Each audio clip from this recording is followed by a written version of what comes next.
I reached a sort of pinnacle point that I've been working to reach for the best part of 10 years. And I dreamt when I was 14, 15 years old that at the end of that first 10 years, I would really get started.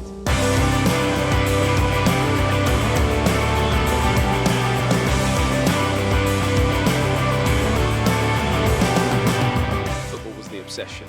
And like Jamie Redknapp's just playing me a ball. And I'm like, oh my God, there's a ball coming towards me, just left Jamie Redknapp's foot, I've got to control it, keep it still. Not my finest moment on the pitch, not my finest moment in my career, but it hasn't stopped me playing music or playing football. Years before any record label or management company or whatever knew anything about me, I was pushing myself. I had limits that I was trying to break through. I'm privileged to get to play in front of anybody. I would play in an empty room, and I've done it. So to play Wembley was a huge milestone. I'm here with you because I just adore the game. Love that. I love that. Newcastle was such an unbelievably popular team with Ginola and Les Ferdinand, all these different great players, Philippe Albert. He said it like, who's losing to Newcastle? Oh, yeah. I thought you are. You are. Yes.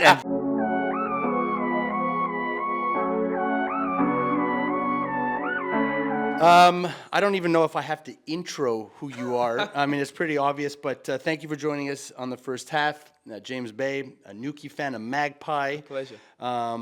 This is a great honor for us. Oh. We found out we were able to get some time with you, and it was like, oh man, we got to talk Newcastle. Yeah. And then actually, I had to formulate some relative questions so that Universal gives me an opportunity to do this again. Thanks, Universal. But welcome. Thank you, man. Yeah, it's a pleasure. It's a real pleasure. Yeah, thank you. We're not going to bring up, just because we don't want to make this sort of time relative. Okay. But recently, your team, had an opportunity to continue on in the FA Cup. Sure. And it didn't go according to plan. There's reasons why I've told myself that's okay. Yeah, Before they even blew the final whistle. So I wanted to change one of my questions here. Because I had to ask this. But is it, as a Newcastle fan, is it one of those things that you'll be a fan forever, but it's extremely trying to go with the up and down of all of it? Yeah, of course. I think, I was a kid. So right now, Newcastle are having a pretty decent moment, all things considered. And across the last 2-3 years, it was 3 years ago that we were bought by a new bunch of people, and a new team running the club came in, and that meant a new manager and lots of things. A particularly quality manager, by the way, Eddie Howe, who had real intention. Huge. No disrespect to the managers previous to him, but the intention, Eddie Howe's intention, has been amazing. And so there's a spell going on at the moment at the club that is definitely exciting. It's much more easy to be excited by it, even after a loss, say, than it was for the last 15, 20 years. So I was a kid 20 years and more ago, and the last time that we were just an incredibly entertaining team to follow and watch. And, when I was that age, when I was so small, we were in FA Cup finals and all kinds of different things, and we were finishing the season pretty high up. When I say pretty high up, I mean pretty high up. Yeah. That's a long, long time ago, and it certainly felt like that, back in sort of 2015 and 2010 and that kind of time. Now, so it's been trying. Yeah. Yes. But that's part of, that's part of supporting a team. I mean, whoever you are, let's just take a quick hot second to appreciate those poor Man United fans who are feeling something at the moment. About how trying it can be. Yeah, of course. About how trying it can be. Yeah. And it certainly can. And they're a fine example of someone who can know success for a long time, and then find it trying again. Look at City. They're having a little struggle and a little wobble this season, and all they've been is just sort of champions for the last 6, 7, however many. Which is a lot of the pundits have also said, again, this is, not for really, I'm not an armchair coach in this respect, but it's almost natural that there's this blip. Of course, it's more than a blip. Yeah, I think it's how it goes. If the game's going to last forever, or obviously it's very old at this point, and it'll only get sort of older. This is all going to happen. Us Newcastle fans got so excited when we were bought and Eddie Howe came in, and there's been some really good spending. There's been some quiet windows in recent times for understandable or obvious reasons at this point, from what we're sort of reading and being told about financial fair play and all that stuff. But It'll always be trying. It's trying if you love it. Do you think the majority of the Newcastle fans that I guess you know in your own circle really were excited by this take? I mean, Yes. anybody who was, it was an odd, like, is it the majority? There's a caveat that comes with that, which is it's more of a money game than ever before. Right. You know, nowadays when we talk about how if big strikers of ours were to be sold for 100, 150 million, what would that 100, 150 million quid get you? Not the same. Once upon a time, it would get you like a B team and a C team. Yeah. Of some quality. Nowadays, it will get you sort of 1 or 2.5 players. Maybe. Which is crazy. Which is wild, but like that's also, I guess that kind of thing's going to happen over time. It evolves. But yeah, no, it's okay that it's trying. You know, but it's a much more exciting time recently to watch Newcastle, to follow Newcastle for these obvious reasons. But actually, the most important reasons have come now that we've had Eddie Howe as the manager for a minute, and we've got a more than half decent backbone to the team. He can work with that over time and really build relationships between players, between himself and the players, and then the relationship between the team and the fans gets better, and we can really kind of get behind this thing. Were you nervous when that conversation about him potentially going to England until they made that move? I don't want to be too confident, but he's got big intention at Newcastle. He's been a great club manager all his career. He's not done any national, international stuff. So I would assume, from my great distance of not knowing the guy or anything, but just being a sort of fan of football, that he's just not done yet. You know, if he's allowed to stay at Newcastle, he's in the process of something. He's working on something, and I don't know. I don't know that he wouldn't be like a brilliant manager for England one day, but there's something happening for Eddie Howe at Newcastle and for Newcastle with Eddie Howe that means that I didn't think it was ever going to be sort of a simple like, oh, I'm gone, I'm going to do England. Yeah, well, and I'm glad it seems like too. the project that he's laying out, because it's obviously still in not in flux, but it's in process. It's in process. Yeah. He doesn't really want to leave that. It seems as well. No. Yeah. He's got something happening that he's really cares about, I think. Growing up, mom and dad, Yeah. both Newcastle fans? Not at all. So far from this it. is right. So here's my question, Right. and again, because I'm going to ask a little question That's about okay. your bandmates too. That's fine. Where did where did that association and connection come from growing up as a kid? Yeah, it's a few different things that are quite sort of simple, really, because I started supporting this team when I was probably about 6 years old. Football for me and my older brother Alex, who's only 18 months older than me, so very close in age. Football was the obsession, as was the case and is the case for so many young lads in the 90s, you know. And there's Man United fans everywhere, and there's Liverpool fans and Arsenal fans everywhere, because those were big teams in the 90s in the Premier League. But there was this guy, Alan Shearer, and he was very exciting at England. He was a big, exciting striker. And I said to my dad, who does he play for? My dad is not a big football fan. He's a rugby guy. So I don't come from a very football household in that respect. But I said to my dad as a 6-year-old, who does Alan Shearer play for? He's in the paper that day or that week, I can't remember which. The big sports headline was Alan Shearer signs for 15 million to Newcastle United. He said, Newcastle? He's just gone to this team, Newcastle. I said, wow, cool, that's my team then. This is the beginning of the Prem too, really. Alan Shearer won the Premier League at this point with Blackburn.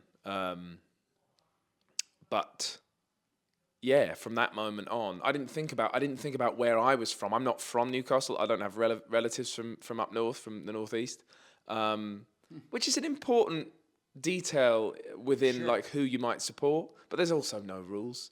I guess if I were to support a sort of bigger sort of Premier League team, I'm from near North London, but I'm not from close enough.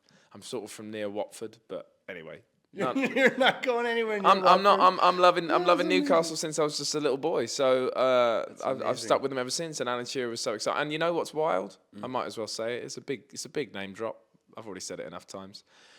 At this point, I get to share a sort of relationship with around talking about Newcastle with Alan Shearer, and I feel very honoured that I met him years ago now, like about 2015, 2016. He decided he liked my music, which was just that's nuts, unbelievable, and we very much stayed in touch. He has a great charity, the Alan Shearer Foundation, and we played that auction night that he holds once a year. Played that last year in 2024. So I try and, Where'd you play? It's up in Newcastle. In Newcastle? Yeah. So that's an amazing sort of full circle. Did you fanboy when you... completely. Right? Every because time. You guys... we're doing an interview with your boys here too. Chris, so yeah, no. but it's I want to talk to him too. But this is No, us. this is good. But what I've come to understand is you never grow out of excitement. Never. You're in the music industry. You have, you have fans. You got there's a big following around your ecosystem. But your music and that's sports. And why I say that is there is a divide. A musician meeting another musician, I think, unless it's a legend it might be a little bit different because you've learned something and you've always wanted to meet that person. But when it comes to you guys in different worlds, does that change how you sort of approach that person? It's interesting you say we're different worlds. The thing that changes the approach is the excitement, because they do something very different with a very similar detail wrapped into it, which is we both get up in front of a load of people and perform, you know? Yeah, and it causes strife or not. If you don't, of course, but like if you're not deeply invested in playing an instrument and singing, and you don't love it that much, then every time you get up in front of people to do it, it's probably kind of stressful. The same goes for a musician as it does for football. If you adore the game, and in some way it ultimately comes naturally to you, and if you adore playing an instrument, singing and performing, and it ultimately comes naturally to you, then when you get up in front of people, it's fun. Yeah. And we do share that, athletes and performers, musicians. It's no longer a job. It's almost correct. You're in Completely correct. And you're doing it for yourself and then everybody else. And they either come along or they don't. Yeah. Right. Yeah, I would play to an empty room. That's what I mean. They either come along for the ride or don't. Because I can lose myself in the moment 100%.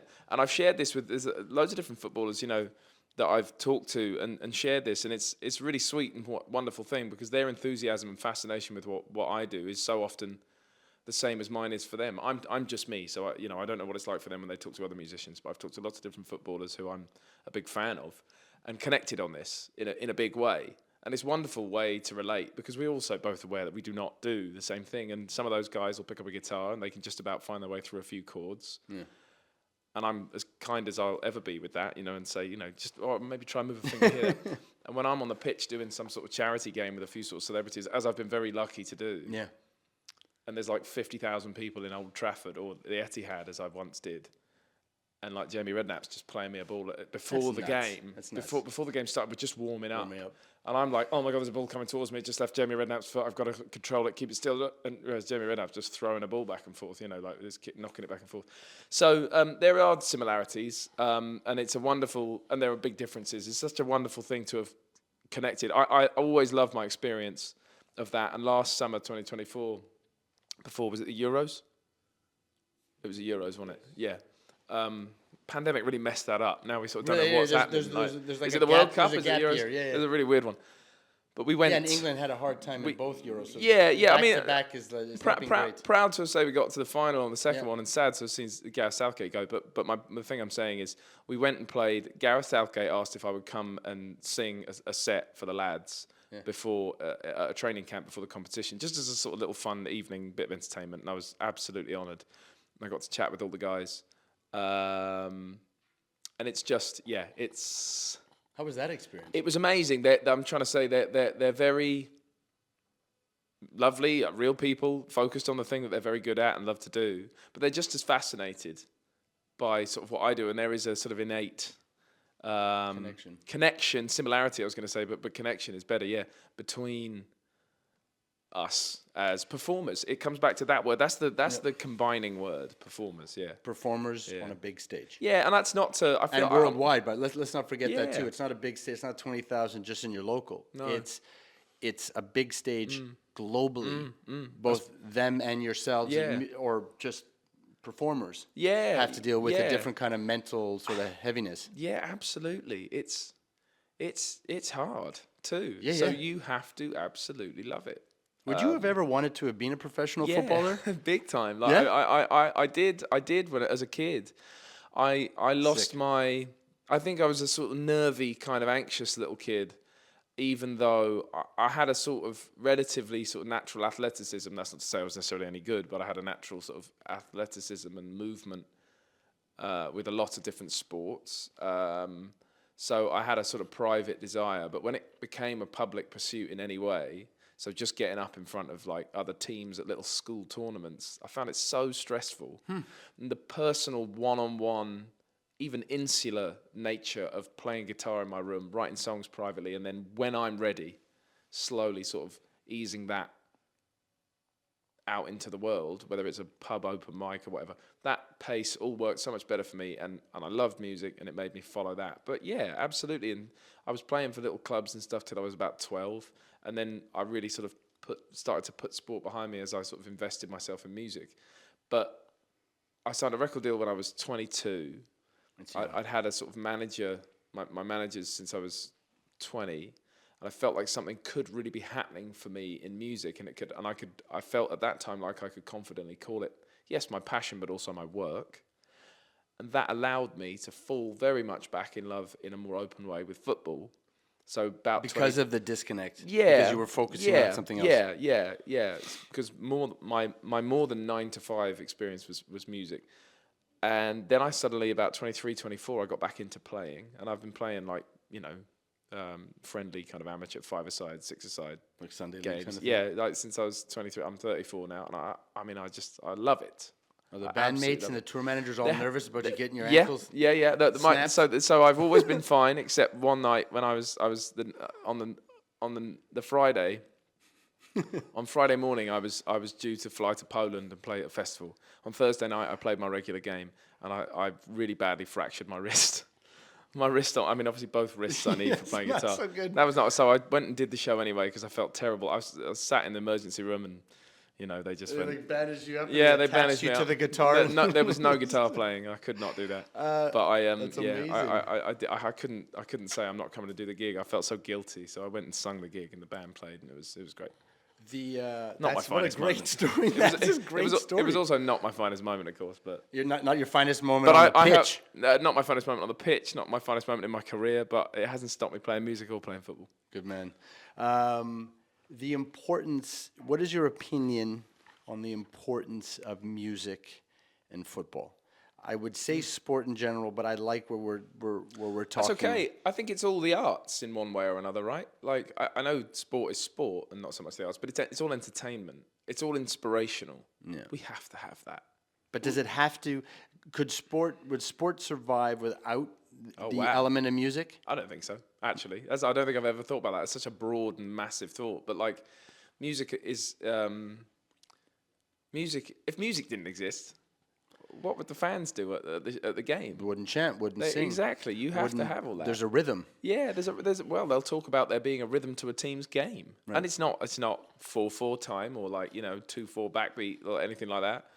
But like, it's beautiful how it's referred to as a rhythm, and therein lies another example of the connection between music and sport. I think that's true.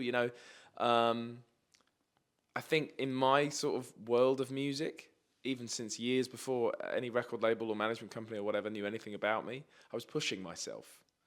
I had limits that I was trying to break through. I had goals. There's that word. And I wanted to reach them and, go far beyond them. It's the same in training for football. So there's loads of wonderful parallels that if people didn't notice, make, broadly speaking, the experience for a footballer and a singer-songwriter very similar. And what's wonderful when I talk with footballers is how we relate, given we do not do the same thing at all. Yeah, but they might use your music in the changing room. Your music might be a pace to a chant. Your music will be a walkout. There is that. I've known about footballers doing that, which is a wonderful honor. Doing what?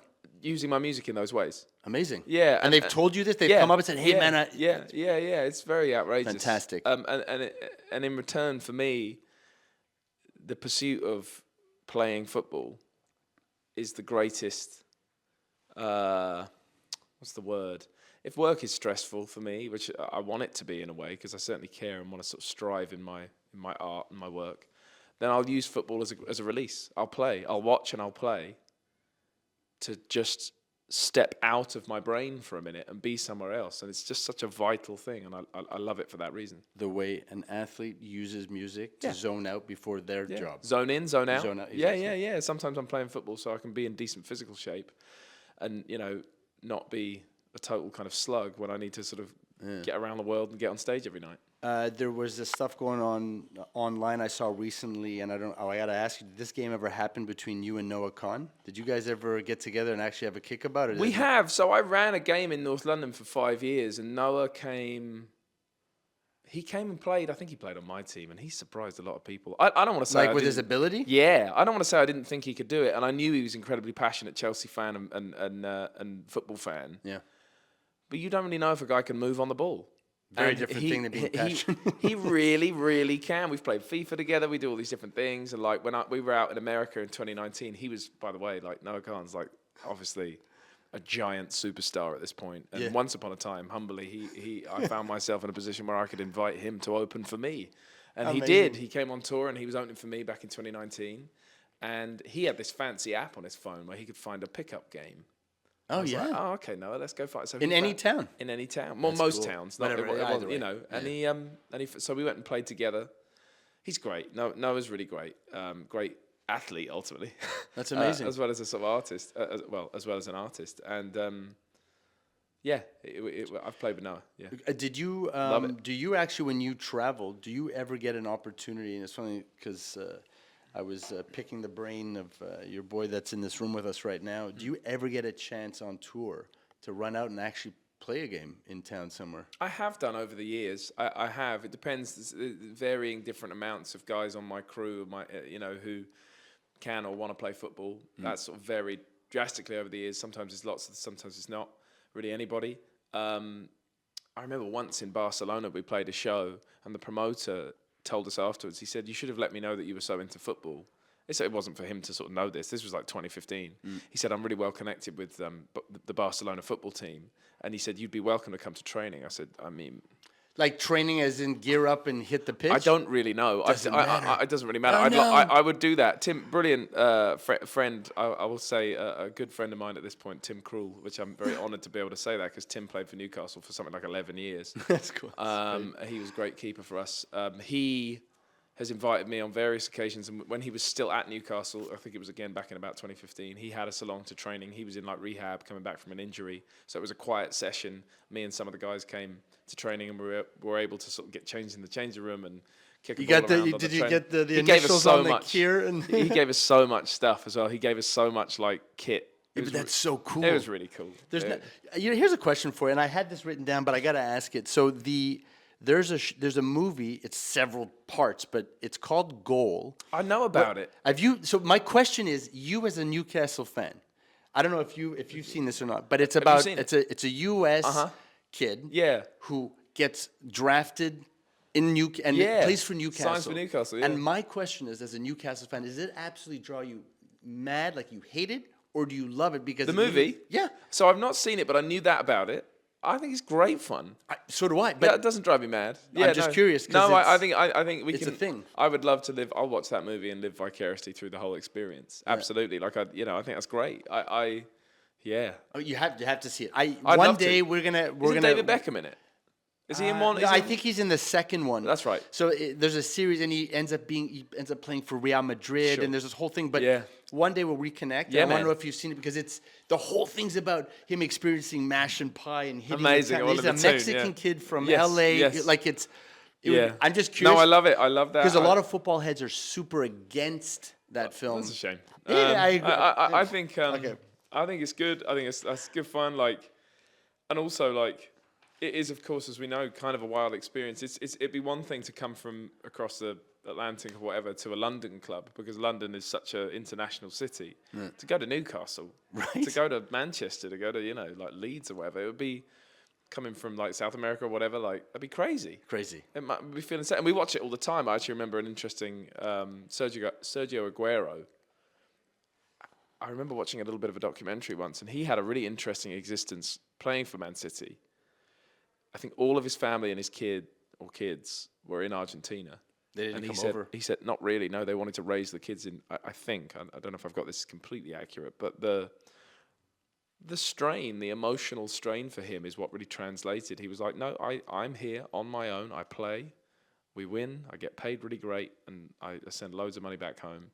and one day I'll be able to go home. And it's like, this guy is like this like glorious, decorated, unbelievable striker. And in England, people are looking at him like he's king.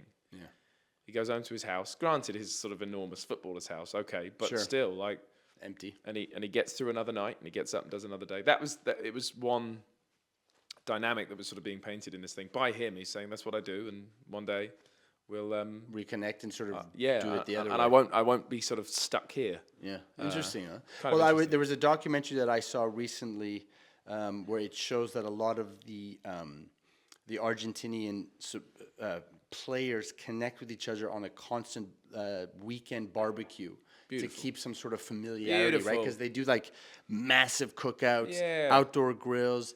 They come with their families or no family because the family's not there, but it's their way of sort of maintaining that I love vibe. this, and I think I love in football. I'd like to feel this. This absolutely happens in music, and I'd always love to feel it more. But what I love in football, certainly as a sort of grown up, you know, because I might have been different as a kid, you know, a kid who was probably into like rivalries and like, you know, all that stuff. I love watching players come out, you know, say it's like, I don't know, Palace versus Newcastle, and you watch them walk out at the start of the game, and two defenders are having a nice chat with Kieran Trippier because once upon a time they all played at Spurs together. Love that. I love that. Same here. And you Love see that. all of that sort of thing. And when I went to the England camp, me and Chris went to the England camp to do that performance. You've got loads of different, like, there was a little table of Jack Grealish, James Maddison, Luke Shaw, Declan Rice. That must have been nuts. They've got this like cheeky disposition, these of lads, course. more so than perhaps the rest of the team.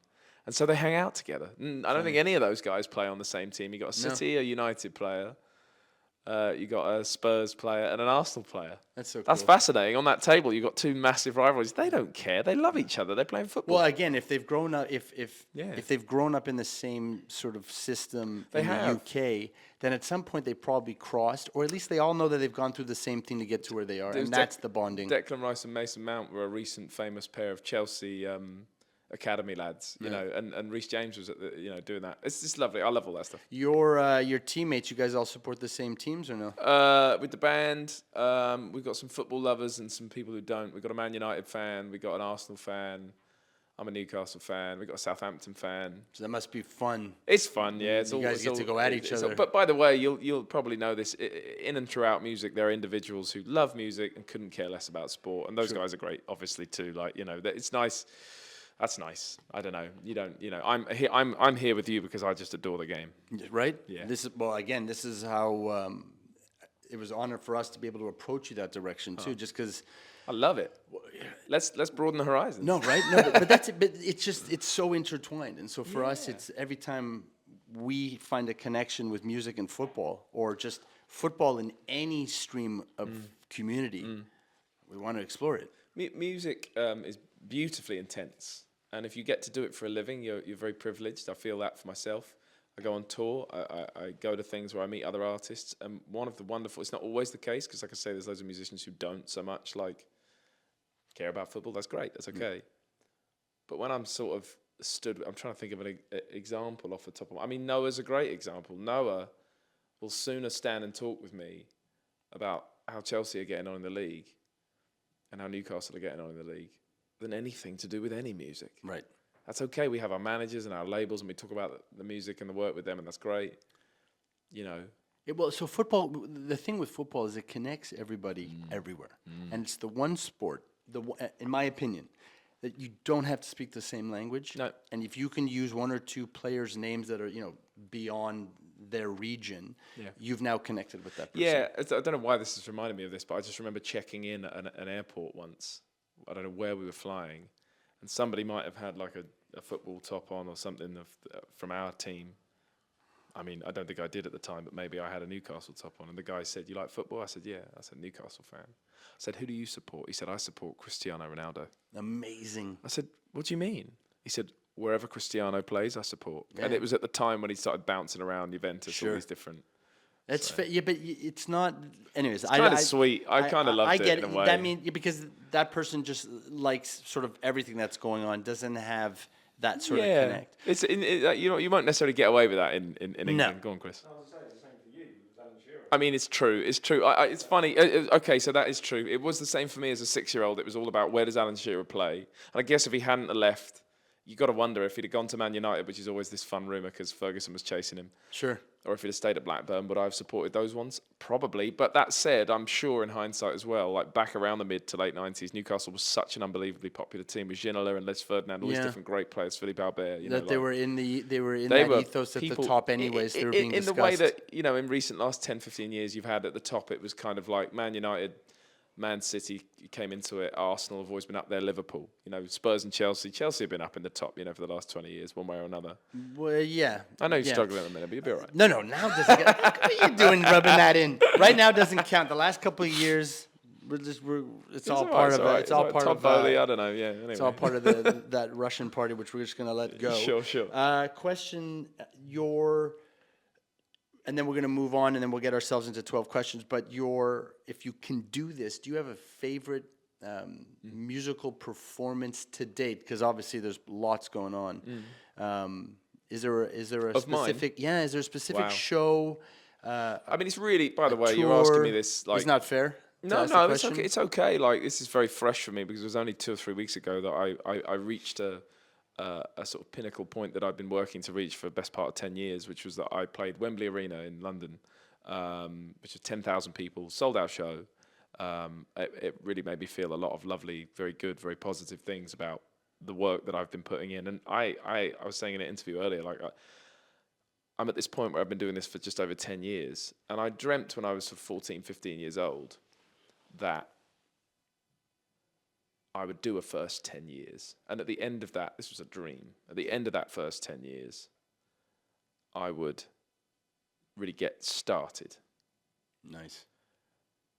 And I still feel that way. And I felt like I've sort of closed the first chapter because I would like to do this for 40 years or more, for all I know. Like, don't break your wrist, bro. I'll just try not to break my wrist. But so Wembley felt like that. And it was just, I felt so well, I'm going to use a sports reference, I felt so well trained to do that Wembley show. As an artist who doesn't play a lot of arenas, I play theatres and I play clubs and stuff like that. And I love being in, I'm privileged to get to play in front of anybody. I would play in an empty room, and I've done it. So to play Wembley was a huge milestone. Amazing. I'll never forget it. Amazing, and that's good for this chapter, as you're saying. It's 100%. It's the end of the first chapter. Yeah, you exactly. know. Well, wherever on that journey. Favorite Newcastle moment, if you can. Do you have one? Wow. Or sorry, how about this? Favorite Newcastle moment that you maybe were part of. That I was like there. Yeah, that's I like that one better. That's a good question. I mean, it's just goals that come to mind, of course. But like the first time, listen, I've never loved Spurs. All right. I don't want to throw too much shade. There's no shade. Yeah, I've never loved them. And I went the first time. It's been a funny journey, but I'll just always remember standing in the away stand at Spurs' new stadium in 2019. It was 33 degrees in the stadium. That was very warm. Newcastle came out in some kind of awful orange away kit, and Joe Linton was new for Newcastle, and he was this bright, exciting striker that we said, "Oh my God, he's gonna be incredible." That didn't work out for Joe Linton, but it's okay. He's fucking rocking and rolling right now as a midfielder. And so I watched this game, and I just, for some reason, I love this memory because it was such a hard-fought win. We won 1-0, which can be an excruciating thing to watch. Yeah. Because we scored. Phenomenal. I think. Well, yeah, but we scored, I think, 30 minutes in, and the great, I'll say, rest in peace to Christian Atsu, who assisted the goal. Absolute legend. Sadly, we lost Christian Atsu a couple of years ago. He made a wonderful pass. I don't think he ever really sort of knew it was going to go so far and reach the feet of Joe Linton, who was clean through and just had the keeper to beat and found the gap and popped it in. And like, I've seen all kinds of different things, you know, and had Newcastle experiences. And that's a fairly recent one, of course, but it was just wonderful. And Spurs wanted that win. And I remember walking out of that game, and walking past a couple of Spurs fans who went, this bloke said to the guy next to him, Newcastle? Like, at the time, obviously, we weren't really very good. And he said it like, who's losing to Newcastle? Oh, yeah. I thought you are. You are. Yes, and that is, you didn't say it, but that's what you thought. Yeah. No, but that's how we leave it. Sure. So what I want to say is, you know, good luck on this tour that's happening in 2025. I know there's a lot of There's going to be a lot of travel, but it's going to Yeah. be exciting, and a lot of That's people are okay. going to enjoy themselves. Yeah. Enjoying you guys and everything that you're going to do for that community. Thanks. And thank you for joining us on the first What a half. pleasure. It's a real pleasure. I love being here, and I appreciate you inviting me. Thank you. Cool, man. Thank you.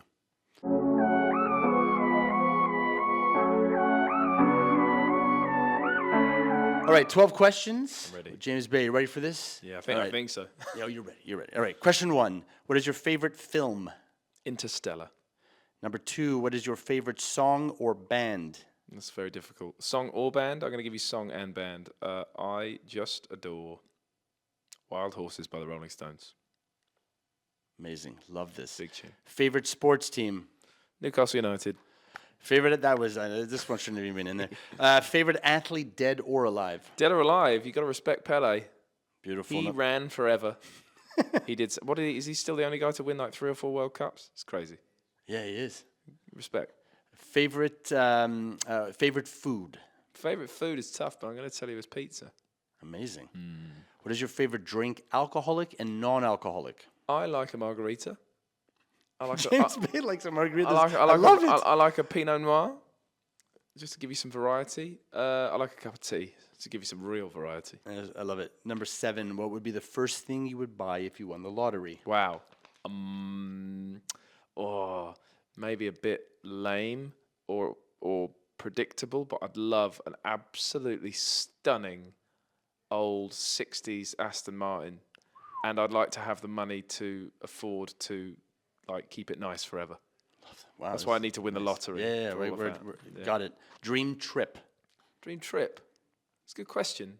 I would like to do one of those trains that you sort of sleep on, like go around, I don't know, they go around to Italy, places like that. Okay, not an Orient Express sort of murder maybe mystery type yeah, thing. Yeah. Maybe, I think I genuinely, I don't want anyone to die, but Number 9, how do you deal with stress? badly most of the time, to be honest with you. But I try and I've actually done a bunch of breathing therapy. Yeah. That's pretty decent. I think as we all start to understand better and better in 2025, breathing is pretty important, and we can be really tense, but it's all about just trying to keep Pajamas or no pajamas for the after dark style at stuff? least half pajamas, definitely the bottom half, just for some kind of comfort. Apparently, Nothing wrong. what a beautifully intimate question. Very, right? What is your favorite fashion brand at the moment? Ooh, that's tough. I don't really know what the ones I'm wearing are, because I've sort of found them all in these little kind of independent shops. But I'm going to say like a really big name, because I kind of love what they're doing constantly. Levi's. Levi's is still nailing it. Yeah. Yeah. What is your favorite? Name one thing, you cannot live without. Guitar. Amazing. And if there was one word to describe football, so football is? Vital. Brilliant. That was 12 questions with James Bay. Thanks, mate. Thank you.